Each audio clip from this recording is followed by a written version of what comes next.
কুরাসাও বনাম আইভরি কোস্টের ম্যাচে দুই দলের জন্যই ইম্পর্টেন্ট। কেননা ইম্পর্টেন্ট হচ্ছে আপনার আইভরি কোস্ট এখন যে পজিশনে আছে তাদের 3 পয়েন্ট, কুরাসাওর পয়েন্ট হচ্ছে 1।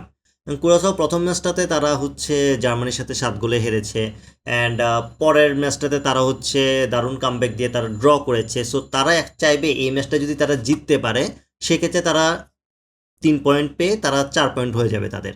অ্যান্ড 4 পয়েন্ট হয়ে গেলে তারা ইকুয়েডরের সাথে যেহেতু ড্র করেছে, তাদের হেড টু হেডের প্রবলেমটা এখানে হবে না, কিন্তু তাদের গোল ডিফারেন্সের কারণে তারা তখন নাম্বার 3-তে চলে আসবে যদি 4 পয়েন্ট থাকে। আবার ইকুয়েডর যদি ওখান দিয়ে তারা হেরে যায়, সেক্ষেত্রে যেটা হবে কি, কুরাসাওয়ের নাম্বার 2 হয়ে যাওয়ার চান্সটা খুব হাই।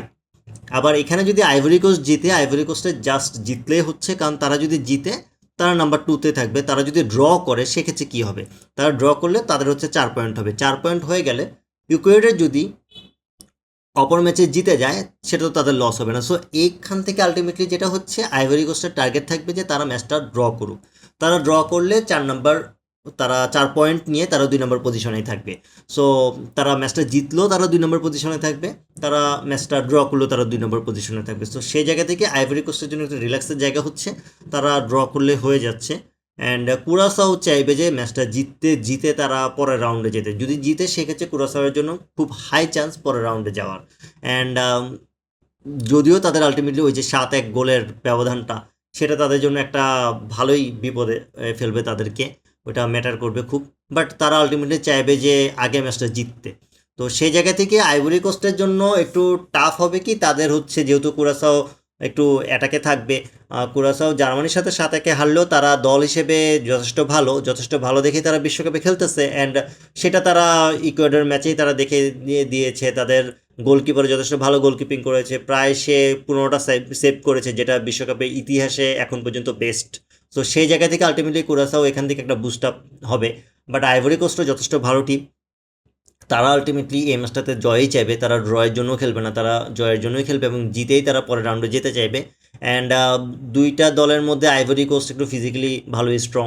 অ্যান্ড তারা মোটামুটি বল পজিশনটা তাদের দিকে রাখতে চাইবে, আইভরি কোস্ট তাদের নিজেদের দিকে বল পজিশন রেখে খেলতে চাইবে, যদিও কুরাসাও এই সেট থেকে পিছনে থাকার কথা না। অ্যান্ড আমার কাছে মনে হয় এই ম্যাচের বল পজিশনটা আলটিমেটলি দুই দলেরই সমান হওয়ার কথা। অ্যান্ড দুই দলেই ভালো অ্যাটাক করে খেলবে, সেটা কুরাসাও খেলবে অ্যাটাক করে, অ্যান্ড আইভরি কোস্টও অ্যাটাক করে খেলবে। অ্যান্ড হচ্ছে দুই দলেরই আলটিমেটলি সিমিলারিটি চিন্তাভাবনা থাকে, দুই দলই হচ্ছে ডিফেন্সিভ খেলে। তো সেই জায়গা থেকে যেহেতু এখন দুই দলের ডিফেন্সটা খুব একটা বেশি না, দুই দলের হচ্ছে যে জিনিসটা ফোকাসে থাকবে সেটা হচ্ছে গোল করতে চাইবে, ডিফেন্সটা ঠিক রেখে গোল করতে চাইবে। সো সেই জায়গা থেকে আমার কাছে মনে হয় উইংস তারা কাজে লাগাতে চাইবে দুই দলই। অ্যান্ড মিডফিল্ড থেকে ভালো চান্স ক্রিয়েট করতে চাইবে।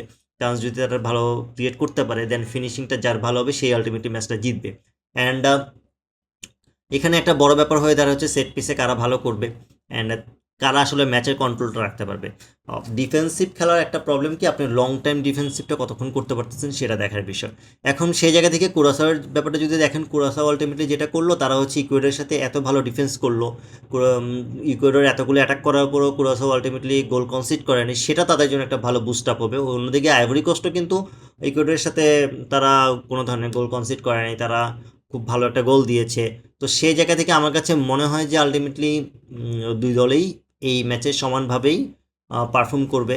অ্যান্ড দিন শেষে আমি যদি প্রেডিকশানে যাই, প্রেডিকশানে আমি অবশ্যই আইভরি কোস্টকে এগিয়ে রাখবো। আমার কাছে মনে হয় শেষ পর্যন্ত আইভরি কোস্ট ম্যাচটা 1-0 জিতে নিতে পারে।